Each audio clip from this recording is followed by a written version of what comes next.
Okay, here is the other two new components that we're learning for the raising cane block. So one of the new things we learned was knitting and purling through the back loop, and we're going to be doing this other new thing, which is kind of similar to right and left twist, but we're going to be doing right purl twist and left purl twist. So here I'm going to be doing a right purl twist. I'm going to be moving this column of knit stitches over here, and I'm going to be moving this purl stitch over here, and this is how we're going to do it. So first I'm going to skip this first purl stitch on the needle, and I'm going to knit this second stitch through the front loop. So I'm going to bring my yarn in front,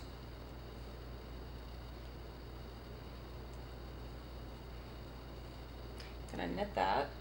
Now I'm going to purl the first stitch through the front loop.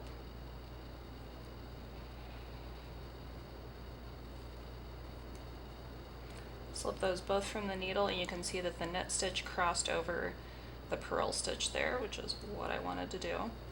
This is, something you could do is use a cable needle to do this, but this is an easier way to do that. So you're got one less tool you have to worry about. Now for this one, I'm going to do a left purl twist, which is kind of the opposite of what I just did. So I'm going to skip the first stitch. I'm going to purl the second purl stitch through the back loop from behind. So this is kind of what we learned, purling through the back loop, but I have to kind of do it across this knit stitch. So I'm going to get into that second stitch from the back loop. Gonna purl it. Now I'm going to knit the skip stitch in the front loop and slip them both from the needle.